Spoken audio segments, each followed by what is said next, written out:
अस्सलाम वालेकुम, नमस्कार, सत श्री अकाल एंड गुड इवनिंग। मैं हूं आरज़ू काज़मी और आप देख रहे हैं पॉइंट ऑफ व्यू। हमारे साथ हैं जी साजिद ताड़ साहब। बहुत शुक्रिया सर कि आज आप आए। My thank you. pleasure. Thank you. Sir, Iran के प्रेसिडेंट आए हैं और ये तो आपको मालूम ही होगा। उसके बाद कराची भी जाएंगे, लाहौर भी जाएंगे। दोनों जगह छुट्टी दे दी गई है, काहे कि जी सब स्कूल कॉलेज सब बंद रहेंगे ऑफिस भी छुट्टी पर हैं। लेकिन अमेरिका की तरफ से भी कहा गया कि अगर पाकिस्तान ने गैस पाइपलाइन पे काम किया तो सैंक्शंस लग सकती हैं। किस तरह देख रहे हैं आप उनके विजिट को? देखिए, इससे पहले कुछ और भी चीजें हुई हैं इस वक्त। हम्म, कुछ अच्छी बातें भी हो रही हैं मैं, और कुछ खदशात भी हैं। मुझे अच्छी हम्म, बातें ये हो रही हैं कि आप कुछ इंटरनेशनल खबरों का हिस्सा बने हैं, कई लोग आ रहे हैं, कई जा रहे हैं। एक तो वो है। और उसके बाद अमेरिका की तरफ से जो पाबंदियों का भी आपके ऊपर एक धमकी उनको दी है, हम्म, शायद इसकी टाइमिंग बड़ी सेंसिटिव है जो ईरान के साथ आई। फिर लोगों की मैंने बातें सुनी, बल्कि आपने मुझे वो भेजा है किसी सेनेटर साहब का भी, कि वो कहते हैं कि हम व्हाइट हाउस में घुस के मारेंगे। भाई, व्हाइट हाउस पे पहले जो हम्म, व्हाइट हाउस से 3 ब्लॉक पे आप जो मिनते पैसों के लिए कर रहे हैं, उसका भी तो देखें ना आप, आईएमएफ के क्या कर रहे हैं। लेकिन चले, अब इस सारा मिला जुला के बात करते हैं। बल्कि 3 दिन के दौरे पे आए हैं ईरान के सदर, और तीनों से मुलाकात भी करेंगे, आर्मी चीफ साहब से भी, वजीर आजम साहब से भी, और सदर साहब से। तीनों शहरों में जाएंगे। उन्होंने पौधा लगाया वहां पे उसका, और एक शहरा का नाम ईरान एवेन्यू रखा जा रहा है, उसका नाम ही ईरान पे रख दिया गया। इस्लामाबाद में सर है वो। इस्लामाबाद के हम्म, अंदर। यहाँ ये बताना बहुत जरूरी होगा कि 2 हफ्ते, तकरीबन 2 महीने पहले इसी कंट्री के साथ आप हालते जंग में, मिसाइल एक दूसरे से चल रहे थे। आज आप लवी डबी हैं। मेरे नए वजीर आजम ने कहा है कि बॉर्डर के ऊपर हम कहते हैं, उन्होंने कहा है कि हम कारोबार के मीनार बिल्ड कर देंगे, मीनार बनाएंगे। और जो मोहतरम वहां से आए हैं, उन्होंने कहा 2 बिलियन का ट्रेड है, 10 बिलियन तक जाएगा। अगर गैस आए तो वो आखिर 10 बिलियन का यहां से क्या लेंगे आप, यहां से क्या जाएगा। बात तो ये सोचने की। दूसरा, वो पाइपलाइन का जो मुआहिदा है वो बड़ा सेंसिटिव है। उसके बारे में स्टेट डिपार्टमेंट के मैथ्यू मिलर ने बिल्कुल क्लियर आपको कहा है कि आप करेंगे तो सैंक्शन लगाई जाए, हम्म, और सैंक्शन का खदशा भी। बल्कि मैं ये भी बताना चाहूंगा, उन्होंने कह दिया 3 चाइनीज कंपनियां और एक बेलारूस की कंपनी, उन्होंने पाबंदियां लगा दी। उनके असासे मुंजमद कर लिए गए हैं, क्योंकि वो आपको ब्लास्टिक मिसाइल है उसके हवाले से वो उनको खदशात हैं कि वो अब डेवलप कर रही हैं। 3 चाइना की कंपनियां हैं, और ये पाबंदियां पहली दफा नहीं है, पहले 2021 में भी लग चुकी हैं। 13 कंपनीज में लगी थी चाइनीज कंपनियों पे, फिर 2023 के अंदर भी 3 कंपनीज के ऊपर ब्लास्टिक मिसाइल बनाने की। ज्यादातर लोगों ने ये कवर नहीं किया, किसी को खबर नहीं थी। अमेरिका के अंदर एक पाकिस्तानी शहरी है जिसका नाम मोहम्मद पहलवान है, उसको अरेस्ट किया हुआ है यहाँ पे उन्होंने। उसके ऊपर इसी तरह की चीजें पाकिस्तान में स्मगल करने की, या आपके इस तरह की जो बैन चीजें हैं वो आइटम पाकिस्तान पे स्मगल करने के लिए उन्हें फेडरल कोर्ट की तरफ से 20 साल की सजा का सामना है। उन्होंने यहाँ पे कोस्ट गार्ड के सामने कुछ झूठ बोला है, उसके भी उनको 5 साल की सजा का सामना है। अब इससे कुछ सवालात पैदा हो रहे हैं कि क्या वजह। अब बात हम करते हैं ईरान के सदर की। क्या अमेरिका ने ईरानी सदर के आने से पहले आपको ये थोड़ा सा झटका दिया है? क्या ये भारत का प्रेशर है अमेरिका के ऊपर? क्या अमेरिका भारत जो है वो सुलह करने जा रहे हैं, और अमेरिका ये सारा कुछ करके भारत को खुश कर रहा है? अगला सवाल ये है कि क्या अमेरिका या दूसरी दुनिया आप पे एतमाद नहीं करती, क्योंकि आपके ट्रैक रिकॉर्ड मौजूद है कि आपके हाथ को बटेरा आ जाता है, कोई टेक्नोलॉजी आ जाती है, तो आप फौरन ईरान और नॉर्थ कोरिया को बेच देते हैं। क्या आप अभी उसी पॉइंट पे खड़े हैं? ये सवालात हैं सारे। इन सवालात के जवाब ढूंढने होंगे, देखना होगा क्या हो रहा है इस वक्त। सेंसिटिव जो मैं आपको बताया, पाकिस्तान से कुछ अच्छी खबरें भी आ रही हैं। वो अच्छी खबरें ये हैं, एक तो ईरानी सदर आए, उन्होंने कहा 10 बिलियन की ट्रेड करेंगे, और वो उसके पीछे एक मुआहिदा है जो आपने उनके साथ किया था कि हम आपस में पाइपलाइन बनाएंगे, बिछाएंगे, और वो पाइपलाइन उन्होंने अपने बॉर्डर तक बना दी है। अगर आपने शुरू नहीं की, क्योंकि उनके ऊपर सैंक्शंस लग गई थी, आप अगर वो बनाएं तो 8 बिलियन आईएमएफ का नहीं मिलेगा, वो नाराज हो जाएंगे, आपके ऊपर भी सैंक्शंस लग सकती हैं।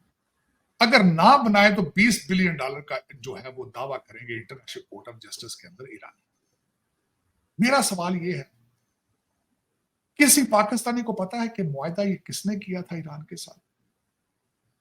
वो भाईजान कौन थे वो जो सारा झंडी कर गए पाकिस्तान के साथ? क्या वो उन्हें पता नहीं था कि हम अमेरिकन डॉलर्स पे चलते हैं? अब उसके बाद आज कई बातें ये भी हो रही हैं कि मियां नवाज शरीफ साहब डार साहब को साथ अपने जो रिश्तेदार हैं उनके समधी हैं उनको साथ लेके चाइना के दौरे पे, ये भी एक बड़ी अजीब सी बात है। वहां क्या करने जाएंगे? कुछ लोग ये चैमुगोइयां कर रहे हैं कि वो जाके उनकी मिन्नतें तरले करेंगे कि भाईजान आ जाएं, पिछली दफा पिज्जे हमने नहीं खाए थे, किसी और ने खाए थे, आप आ जाएं, अब हम बर्गर खाएं। किसी ने पिज्जे खाए थे, हम तो भाई बर्गर खाने वाले कि सी पैक दोबारा लाए। और आपको पता है कि सी पैक के लिए सिर्फ आपकी मिन्नतें तरले नहीं है, आप उनकी जानो माल की हिफाजत ही नहीं कर पाते। दासो डैम जो है वो दासो डैम के ऊपर चाइनीज आपने बहुत मारे और बलोचिस्तान के अंदर भी बहुत मारे, उनकी जिंदगियां जो है। फिर वो जब ये कहते हैं कि हम अपने अपने फौज ले जाते हैं वहां पे, हम अपने लोगों की हिफाजत खुद कर लेते हैं, वो आपको एक्सेप्टेबल नहीं है। लेकिन देखिए खिचड़ी पकड़ी है। एक और बात है, टर्की के आर्मी चीफ जो थे वो आए हैं यहाँ पे आपकी काकुल एकेडमी जो मिलिट्री एकेडमी की पासिंग आउट, ये भी बहुत बड़ी। तो दर हकीकत इस वक्त जो दोनों तरफ से ये लग रहा है, एक तो अमेरिका ने थोड़ा सा स्लैप आपको किया है, लेकिन आप भी क्रीज से बाहर निकल के खेल रहे हैं, आप भी उनके नर्व को टेस्ट कर रहे हैं अमेरिकन के। और साथ ये है कि आप चाइना जो मैं यहां से देख रहा हूं, ईरानी सदर का आना, मियां साहब का चाइना जाना, आप दोनों तरफ से कोशिश कर रहे हैं कि दोनों तरफ से पैसे बनाए जाएं, चाहे आईएमएफ से भी बनाए जाएं और उधर से भी बनाए जाएं। अमेरिका की वीक पोजीशन से फायदा उठाया जाए। अमेरिका फंसा है इस वक्त यूक्रेन के अंदर, और अमेरिका फंसा है रेड सी के अंदर, अमेरिका फंसा है इसराइल के अंदर। वो कमजोर लाचार है, तो वो हमें शायद 8 बिलियन भी दे दे और ना पाइपलाइन पे एतराज करे, ना सी पैक पे एतराज करे। आप इस चीज का भरपूर फायदा उठाना चाहते हैं। अब देखें आप कामयाब होते हैं, अमेरिका इससे अगला स्टेप उठाता है, क्या होता है इस चीज के आने वाले दिन बताएंगे। लेकिन सूरत हाल इसकी नहीं है। अब उसमें जो ईरानी सदर है, उसके बाद अगली बात हम कर रहे थे जो उस आपके रीजन के अंदर जो 2-3 नई चीजें कुछ और भी हुई हैं कि आपके जिमनी इलेक्शन, वो इलेक्शन जो सीटें छोड़ी थी मैडम नवाज ने, मैडम मरियम नवाज ने छोड़ी थी, हमजा शहबाज शरीफ साहब ने छोड़ी थी, और जो कई लोग थे जो एमएनए थे, कुछ उसमें से वजीर बने हैं, उन्होंने अपनी सूबाई सीटें छोड़ी थी।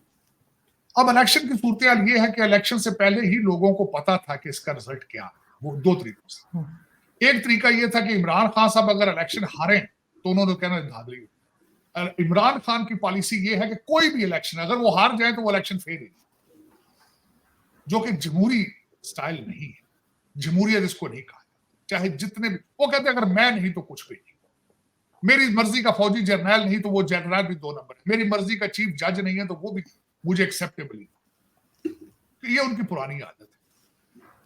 फिर उसके बाद आज कुछ बयानात आए हैं बड़े चौंका देने वाले, राना सनाउल्लाह साहब ने भी दिए कुछ बयानात बाजवा साहब के हवाले से कि उनके साथ तक उन्होंने जो हीरोइन के केसेस उनके ऊपर बनाए गए थे, उन्होंने कहा कि मैंने असेंबली के अंदर खड़े होकर उनसे बातें की थी और कई चीजें इस वक्त। और आपके एक और भी है, परवेज लाई साहब ने, मूनस लाई साहब ने स्पेन से बयान दिए हैं कि मुझे हमें बाजवा साहब ने ये किया था, वो किया। गुजरात के अंदर से जो उनका परवेज लाई साहब का है, वहां से आदली के बड़ी तस्वीरें निकल रही हैं। मूनस लाई साहब की जो वालदा है कैसरा लाई, उनकी वीडियोस कई वायरल हो रही हैं इस वक्त। तो एक जिसको कहा जाए कि मिसमैनेज्ड है कंप्लीटली। मेरी कल एक ग्रुप के साथ यहाँ अमेरिका के अंदर डिस्कशन हो रही थी, उसमें कई टेक्नोक्रेट और बड़े बाअसर कई पाकिस्तानी मौजूद थे, प्रोफेसर साहबान थे जो ज्यादा मुझे पीटीआई सपोर्टर लगते थे। बार बार उन्होंने ये मुझे कहा, उस पर बावर कराने की कोशिश की कि पाकिस्तान के सारे मसाइल का जिम्मेदार पाकिस्तानी फौज है। मेरा एक क्वेश्चन था उनसे आज, बल्कि मैं उसी हवाले से आपसे भी बात करना चाहूंगा। ठीक है, क्या पाकिस्तानी फौज पाकिस्तानी नहीं है? वो जर्मन है या फ्रेंच है? वो कौन है ये पाकिस्तानी फौज? वो पाकिस्तानी है, आपके बहन भाई। उनको कोई ख्वाहिश नहीं है कि पाकिस्तान तरक्की करे। एक पॉइंट ठीक है, पाकिस्तान की आर्मी बुरी होगी, ठीक है, जुडिशरी ठीक है, ब्यूरोक्रेसी ठीक है, पीआईए चल रही है, रेलवे चल रहा है। आप मुझे ये कन्विंस करें, इमरान खान की जेल जेल है, इलेक्शन है, इलेक्शन कमीशन का चेयरमैन ठीक है। मैं ये सब, मुझे कोई कन्विंस करे कि नहीं, पाकिस्तान आर्मी तो बदतरीन है, बहुत बुरी है, लेकिन फलां डिपार्टमेंट देखें कितना अच्छा है, ये मुझे बताएं आप, पाकिस्तान का हाल क्या है? सर अगर अपना काम करे तो ठीक है, बाकी चीजों में है ना, इस वजह से सब कहते हैं। मुझे ये बताएं, फिर जुडिशरी का क्या करेंगे आप? हाँ, वो निकाल भी आर्मी, मैं कहता हूँ एक सेकंड के लिए फर्ज कर लेते हैं कि आर्मी बैरकों पे चलेगी या बॉर्डर्स पे चलेगी, जुडिशरी का क्या करेंगे आप? ब्यूरोक्रेसी का क्या करेंगे? इलेक्टेबल्स, जो मेरे मुर्शद ने कहा था ये इलेक्टेबल है सारे सियासतदान, जो ब्रिटिश एजेंट्स के पोते दोते हैं, इनका क्या करेंगे आप? 25 करोड़ लोग नए लेकर आएंगे कहीं से बाहर से जाके, आप क्या करेंगे? और मुझे ये बताएं, मेरा एक क्वेश्चन, मैंने कल उनसे भी एक क्वेश्चन किया, सारे चुप कर गए थे, मेरे ख्याल में 15 मिनट में मुसलसल बोला, उसके बाद वो कोई प्रोफेसर पॉलिटिकल साइंस के थे, कोई इंटरनेशनल रिलेशंस के, जवाब नहीं दे सके। मैंने उनको 1947 की स्टोरी, मैंने अयूब खान की स्टोरियां, सिकंदर मिर्जा की बताई, मैंने कहा आज की बात करते हो, आर्मी ने किया, सब कर रही है। पहला $6 लाख जो अमेरिका ने ग्रांट दी थी, वो कहां गई थी? लियाकत अली खान साहब, उस दौर से नहीं सारा कुछ हो रहा। पहले ब्यूरोक्रेट्स होते थे आपके प्राइम मिनिस्टर, और उसके बाद अब आर्मी आ गई है, सिर्फ लोगों ने रिप्लेस किया, लेकिन हैं तो सारे पाकिस्तानी। आप किस डिपार्टमेंट के अंदर ख्वाहिश है कि तरक्की की जाए? मेरा क्वेश्चन ये, आप एचिसन कॉलेज का ड्रामा देख रहे हैं, आप देख लें, आपने उस ऑस्ट्रेलियन को भी निकाला, बताया, जब एक कॉलेज मैनेज नहीं कर पा रही, एक पीआईए पाकिस्तान एयरलाइन आप मैनेज नहीं कर पा रहे, स्टील मिल नहीं चल रही, रेलवे नहीं चल रहा, टैक्स ले नहीं सकते आप, मेरी बल्कि उनसे मैंने एक और भी बात की, मैंने कहा आपका कसूर नहीं है, कसूर आईएमएफ का है, तो खैर वो तो अपना इंटरेस्ट बाय करते हैं, आपसे परचेज करते हैं, और दूसरे इंटरेस्ट जो फॉरेन जो इंस्टीट्यूशंस है वो परचेज करते हैं, और आप उसका फायदा उठाते हैं। लेकिन मैंने कहा मुझे इन पे भी अफसोस है। आईएमएफ वाले सोचते होंगे कि यार इन्होंने, किसी ने आज तक लॉन्ग टर्म प्लानिंग, जो भी प्लान हमारे सामने रखते हैं बच्चों को पढ़ाने के लिए, उसके अंदर कुछ भी नहीं, मैन्युफैक्चर करने के लिए कुछ भी नहीं, उसके अंदर एक्सपोर्ट बढ़ाने के लिए कुछ भी नहीं, इंफ्रास्ट्रक्चर, सड़कें, एयरपोर्ट बनाने के लिए उसके अंदर कुछ भी नहीं। आते हैं, कर्जा लेते हैं और सोचते तो वो भी होंगे कि यार किस किस्म की कौम है, 26वां प्रोग्राम है इनका, बिल्कुल, पैसे मांगने आ जाते हैं, पैसे लेते हैं, भाग जाते हैं। मगर सर इनके दिमाग से तो कश्मीर ही नहीं निकलता। ये आज भी जो है वो ईरानियन प्रेसिडेंट को भी 3-4 बार शहबाज शरीफ साहब कश्मीर की तरफ लेके गए, वो गए नहीं, वो एक अलग बात है। उन्होंने जवाब ही नहीं दिया, जवाब हाँ। नहीं। और उसमें देखिए, मैं आरजू ये जरूर कहूंगा, मैं ये जरूर कहूंगा कि इस सब चीज का हल पाकिस्तान की गुर्बत और दहशतगर्दी जो सारा है, इस पे आपने एक तो खैरा एक आपको उस मोड से भी निकलना पड़ेगा कि दहशतगर्दी और करप्शन से जब निकलेंगे और मुआशरत ठीक करेंगे, जो गरीब लोग होते हैं ना, दो किस्म के लोग बहुत खतरनाक मेरी नजर में। मैं क्योंकि स्टूडेंट ऑफ पॉलिटिकल साइंस हूं, मैं और उसकी वजह मैं अभी भी लर्न कर रहा हूं, अगर मैं गलत हूं तो मुझे गाइड कीजिएगा। गरीब और अनपढ़, ज्यादातर गरीब अनपढ़ होते हैं, क्योंकि उनके पास तालीम हो तो वो तरक्की कर जाए। अनपढ़ होना, गरीब होना बहुत खतरनाक है। उसकी वजह क्या है? एक तो आपके ऊपर फिर मजहब का चूरन आप फौरन खरीद लेते, जो भी आपको मजहब बेचे, कोई भी मजहब बेचे, आप फौरन खरीद लेते। जिस तरह वो कार्ल मार्क्स ने कहा था कि religion is opium for the people, फिर आप ओपियम के आप उसके विक्टिम हो जाते हैं। आपको कोई फिर आप उसमें आप कह लें दहशतगर्द कह लें, आप उस पर खुदकश बाहर बन जाएं, आप चाहे शुभ शुभ कर लें, चाहे आप टीएलपी बन जाएं, चाहे आप तालिबान बन जाएं, चाहे कुछ भी बन जाए, उसके ये सारी चीजों के लिए फर्टाइल ग्राउंड क्या है?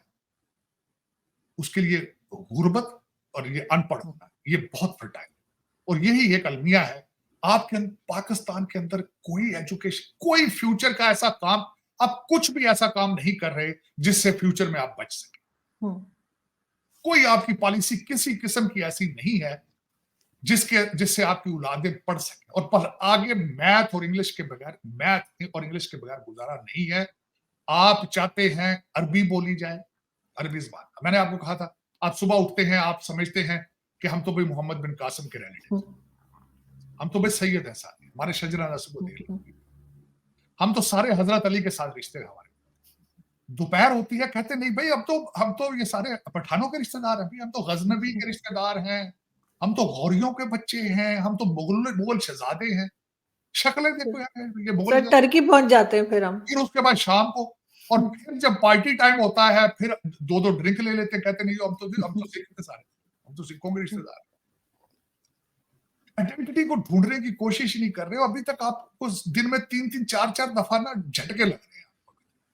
ये झटकों से पता नहीं, खैर आपको निकालने वाले निकालने नहीं चाहते सर, वो क्योंकि उनकी फैमिलीज यहाँ नहीं है ना, जो हाँ, निकाल सकते हैं उनकी फैमिलीज यहाँ है नहीं, तो उनको क्या करना। मैं ये कहता हूं कि मुर्शिद पाक को कहा जा रहा है ना इस वक्त, मुर्शिद पाक है और वो पाकिस्तान का सिर्फ हल उनके पास है, और वो बार बार ये कहते हैं सियासत नहीं जहाद है, तो फिर अपने बच्चों को बुला के भी इस कार्य सवाब में डाले, कार्य सवाब में डाले ना, बच्चों को बुलाएं कि यार देखो मैंने ये जिहाद है बेटा, जन्नत में जाओगे, आओ। बुलाएं ना दोनों बच्चों को, अपनों बच्ची को भी बुलाएं, आपकी बच्ची भी तो है वहां, उसको वहां यहाँ इस्लामाबाद के अंदर बच्चे पहले ही जन्नत में शायद उनको वो तो लगता होगा। अंदर में वो पैसा बहुत है वहां पे, लेकिन उनको नहीं। 25 करोड़ लोगों के बच्चों को कहते हैं बाहर निकलो, छातियों में गोलियां खाओ, हकीकी आजादी का, तुम हकीकी आजादी दे के छोड़ूंगा, तुम लो या ना लो, मैं तुम्हें दे के छोड़ूंगा। लेकिन अब दुख ये है कि जो भी पाकिस्तान चला रहा है इस वक्त, आरजू, उसे किसी बात से भी मुस्तकबिल की मुस्तकिल प्लानिंग मुझे नजर नहीं। बिल्कुल शॉर्ट टर्म पे पैसे लेना, भागना, शॉर्ट टर्म पे पैसे लेना, भाग जाना, और 25 करोड़ लोग मुंह देख रहे हैं, उन्हें पता है हमारे साथ क्या हो रहा है, धोखा क्या हो रहा है, उन्हें पता है सर। सर वो जोक भी आपने यकीनन आपकी नजर से गुजरा होगा, जो गवर्नर सिंध साहब फरमा रहे हैं कि जिस तरह मुकेश अंबानी के बेटे की शादी का इवेंट हुआ था, वो पाकिस्तान में भी इस तरह के इवेंट्स होने चाहिए। जबकि हाल ये कि आपको मालूम है कि जो ट्विटर या एक्स के ओनर हैं वो अब भारत भी जाते हैं, हर जगह जाते हैं, लेकिन पाकिस्तान तो कोई नहीं आ रहा। नहीं, पाकिस्तान आना तो देखे ना, पाकिस्तान जो पहले हो रहा है, देखे जापान के जो आपने लोगों को मारने की कराची में कोशिश की, लोग आएंगे वहां, खबरें नहीं पढ़ रहे लोग कि क्या हो रहा है वहां, किस तरीके से टीटीपी वाले क्या बयान दे रहे हैं, दूसरा जो कुछ हो रहा है, तो वहां कौन आएगा भाई, वहां पे पाकिस्तानी जाने से घबराते हैं, आप कहते हैं दूसरे लोग आएंगे, तो वो ये तो खैर कहने को क्या है। सऊदी अरेबिया, अब देखें वो क्या करते हैं, मेरी समझ से बाहर है कि ये मैंने जिस तरह कहा कि पाकिस्तान में पैसे लाना कोई बड़ी बात नहीं, पहले भी बहुत पैसा आया, उस पैसों को पाकिस्तान रोकना पड़ा, पाकिस्तान में रखना, असली जगह पे इन्वेस्ट होना जाके। बिल्कुल ऐसा है। माजी के अंदर आपने जलजले के पैसे भी खाए, आपके, बल्कि मुझे किसी ने बताया था जलजले के जो खेमे आए थे कश्मीर में, जब जलजला हुआ था, वो बांटे, एयर कंडीशन थे वो टेंट जो आए बाहर से, वो सुना गुजरात में बांट लिए। बिल्कुल ऐसे ही हुआ था। और फिर उसके बाद आप क्या क्या आपको बताऊं, इस वक्त मेरी एक पार्टी कहती है जी हमने मोटरवे तो कोरिया ने बनाई है, आपके ऊपर तो एलिगेशन है कि आपने उसमें से किकबैक लेके जाके कराची लंदन में फ्लैट ले लिए, आपने किधर बनानी थी, वो तो कोरिया की, पाकिस्तान को तो कोरिया का एहसान मंद होना चाहिए जिन्होंने आके बनाई है वो, आपने कहा उसमें कौन सा कमाल था भाई, आपके ऊपर तो इल्जाम है कि आपने किकबैक्स खाई, उसमें से रिश्वत ली आपने। आज सर ये तो हमेशा खाते हैं, पहली बार कहाँ खाए, हमेशा ही खाते हैं। लेकिन आरजू इसमें देखिए इस वक्त मेरे ख्याल में अब आपको, पहले तो आपको ग्रांट्स दी जाती थी, अब आपको कर्जे भी नहीं मिल रहे इस वक्त आपको, कर्जों की किस्तें भी आप नहीं दे पा रहे इस वक्त, आप असासे बेच रहे हैं, अब असासे किस तरह बिकते हैं, आपके कपड़े, आपने अब कपड़े बेचने का टाइम आ चुका है, अब कपड़े बेच देंगे तो फिर उसके बाद क्या बेचेंगे, क्या बचेंगे। सर हाल तो बुरे से बुरा हो रहा है, लेकिन ये इसी पे खुश हैं कि कभी ईरान से कोई आ गया, कभी सऊदी अरब से आ गया। लेकिन सर अगर भारत की बात करें, एक तरफ तो खैर इलेक्शंस तो चल ही रहे हैं, लेकिन साथ साथ जैसे मैंने आपसे कहा कि ट्विटर या एक्स के ओनर जो हैं एलन मस्क, उन्होंने भी विजिट करना था, वो भी हमने बात करनी थी। उसके बारे में बड़ा अच्छा आपने किया, मुझे बल्कि 2 दिन से बड़ा मसरूफ हूँ उस चीज में, मैं मुख्तलिफ किस्म मैं कुरेदता रहता हूँ, चीजों की रिसर्च करता हूँ। कुछ जो भाईजान जो एंटी बीजेपी हैं, एंटी मोदी हैं, उन्होंने कांग्रेस वालों ने वो जिसको कहते हैं ना, वो पप्पू गांधी जिनका नाम रख दिया उन्होंने, वो कहते हैं कि भाई अब दीवार पे लिखा हुआ है कि वो मोदी जी हार जाएंगे इलेक्शन, वो इसलिए नहीं आ रहे। आज अमेरिकन मीडिया में आज यहाँ पे उसकी खबरें निकली हैं कि जो टेस्ला है वो खुद अपने फाइनेंशियल क्राइसिस में, एक तो उनके जो साउथ एशिया के पटेल भाईजान थे उन्होंने रिजाइन कर दिया कुछ अर्सा पहले, कुछ उनके शेयर होल्डिंग्स की मीटिंग है, उसमें से कुछ 56 मिलियन या कितना शेयर अपना लेना चाहते हैं इलान मस्क, वो इंपॉर्टेंट था। दूसरा, उनकी सेल गिर चुकी है, 3 मॉडल्स की प्राइसेस उन्होंने नीचे की हैं, इसके बावजूद उनकी सेल नहीं हो रही है। तो Tesla is in the crisis itself. लेकिन एंटी मोदी और एंटी बीजेपी लोगों ने उसका भरपूर फायदा उठाया, उसको रिलेट किया, कहते थे हर दीवार पे लिखा है कि मोदी हार जाएगा इसलिए इलान मस्क नहीं आया। चले, फिर जितने मुंह उतनी बातें, फिर उन लोगों ने एंजॉय भी तो करना होता है। सर आज तो हमारे टीवी चैनल्स पे भी मोदी जी के बारे में बड़ा कुछ चल रहा था, हामिद मीर वगैरह सब लगे हुए थे, जो मोदी जी ने कह दिया ना कि वो बंगालीज की बात कर रहे थे असल में, और दूसरे जो वहां पर भारत में रह रहे हैं बगैर परमिट के या परमिशन के, उनकी बात उन्होंने कहीं अपनी उसमें कर दी पॉलिटिकल रैली में। तो बस पाकिस्तान वाले शुरू हो गए, देखो मुसलमानों को कह रहे हैं हम मुसलमानों को निकालेंगे और मारेंगे, पता नहीं क्या। नहीं, उस पे एंटी जो मोदी लॉबी है अल्टीमेटली वो भी अपना काम करते हैं, वो भी सोशल मीडिया पे, हालांकि इतने ऑर्गेनाइज तो नहीं है, लेकिन वो बिल्कुल उन्होंने भरपूर फायदा उठाया है कि बल्कि मैंने कल बीबीसी पे पढ़ रहा था, BBC is a left wing propaganda एक टीवी चैनल है, उन्होंने कहा जी कि मुसलमानों को थप्पड़ मार के वोट लेते हैं मोदी साहब, और उसके बाद उन्होंने ये भी कहा किसी ने के उस सिटीजनशिप की चीजों को कर रहे हैं, राजनाथ साहब के जी घुस के मारेंगे। फिर मोदी साहब के एक और बयान को अगले दिन वो थे मध्य प्रदेश में कि पाकिस्तान का नाम लिए बगैर उन्होंने कहा है कि आतंकवाद को, जो दहशतगर्दी को प्रमोट करने वाला एक कंट्री है, बाटे को तरस रहा है। लेकिन ये सारी चीजें फिर इलेक्शन जो हो रहा है वहां पे, और लेकिन इलेक्शन में उनकी एक क्लीन स्वीप करेंगे वो, इसमें कोई शक नहीं है, क्योंकि उन्होंने भारत को दुनिया के मैप पर ले आए हैं, ग्लोबल पावर बन चुका है भारत, इसमें कोई शक नहीं है। और मोदी साहब का मैं हमेशा ये कहता हूँ, ठीक है आपकी नफरतें हैं, चीजें हैं, दोनों साइडों से है, एक साइड पे नहीं है, लेकिन कोशिश करें कि अगर कोई पॉजिटिव कहीं से चीज देखें तो उसकी कॉपी करने की कोशिश करें, लर्न करें। मोदी साहब ने जो सबसे बड़ी चीज दी है भारत को, वो नेशनलिज्म दिया है, और फिर उन्होंने करप्शन, मैं ये तो नहीं कहूंगा बिल्कुल कि India is corruption free, ultimately corruption क्या होती है, अपॉर्चुनिटी मिलती है और उसके ऊपर कमजोर ह्यूमन जो होते हैं उस पर हाथ साफ करते हैं अपने, तो वो एक इंसानी जिबिलत है। अमेरिका के अंदर भी बहुत है करप्शन, इसमें कोई शक नहीं, लेकिन मोदी साहब ने करप्शन को काफी हद तक कंट्रोल किया है, क्योंकि मोदी साहब खुद करप्ट नहीं है। मोदी साहब ने नेशनलिज्म दिया है, वो उनका तोहफा है। दूसरा, मैं हमेशा ये कहता हूं, जाहिर है कि मेजॉरिटी दे आर हिंदू, और उन्होंने हिंदुओं को प्रमोट करना था, उनके वोट लेने थे, उन्होंने बड़े टेक्निकल तरीके से उसको किया। और दूसरा, हिंदुत्व के बारे में मैं हमेशा ये कहता हूं कि हिंदुत्व उन्होंने किया ठीक है, क्योंकि उनका हॉलोकॉस्ट भी हजारों सालों का है। यहाँ पे इन्वेडर्स ने क्या नहीं किया, जिस तरीके से तो ऑलमोस्ट 2400 साल या कितना कहते हैं जाके इन्वेडर्स ने क्या क्या नहीं किया, इन्होंने क्या क्या मंदिर नहीं तोड़े, क्या कुछ नहीं किया, उनके साथ ज्यादतियां करते रहे हैं, चाहे ब्रिटिश थे, चाहे पठान थे, चाहे गौरी थे, चाहे मुगल थे। मैं refuse to accept them as my heroes, क्योंकि मेरे हीरोज वो नहीं थे। मेरे हीरोज मैं समझता हूँ लोकल होने चाहिए, चाहे वो महाराजा रणजीत सिंह हो, चाहे दुल्ला भट्टी हो, चाहे वो भगत सिंह हो, जो लोकल, मैं लोकल लोगों को हीरो समझता हूँ, चाहे कुछ भी हो। मजहब जो होता है, रिलीजन पर्सनल मैटर होता है, और मैं उसको उसके अंदर ना जाना चाहता हूँ, ना उसको ये कुरेदता हूँ। Personalities matter, their services for the local land is, तो वो मैं, this is what my opinion about it. लेकिन ये कि फिर अल्टीमेटली हमारा एक गैरिजन स्टेट है पाकिस्तान, 50s में हमने जब इसको एक डिफेंस ऑफ गैरिजन स्टेट बनाया, तो उसमें जरूरी हो चुका था कि हर वक्त लोगों को खौफ की हालत में रखा जाए, लोगों को हिस्ट्री ट्विस्ट करके बताई जाए, इनको इस्लाम के ऊपर और मजहब के ऊपर एक कार्ड ऐसा चलाया जाए ताकि फिर उस पर, और वही चल रहा है। लेकिन बिल्कुल दुनिया के एक ये कॉन्सेप्ट ही बड़ा गलत कॉन्सेप्ट है कि my religion is the best religion, दूसरे लोग जो है सारे गुनाहगार हैं, काफिर हैं, ये आज नहीं तो कल ये सारे दोजख में जाएंगे।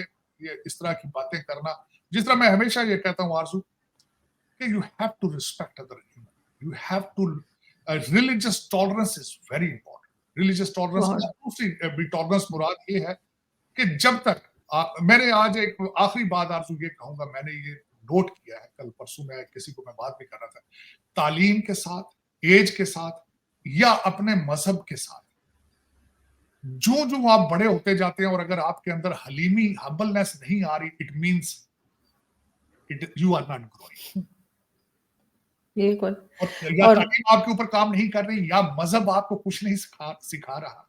जो आप एज में आगे जाते हैं, बूढ़े होते हैं, तालीम ज़्यादा हासिल करते हैं, मज़हब की तरफ जाते हैं, आपके अंदर तालीमी हलीमी होनी चाहिए। आप होना हम्बलनेस, चाहिए। हर एक से मोहब्बत करने का अगर जज़्बा नहीं है, तो समथिंग इज़ रॉन्ग।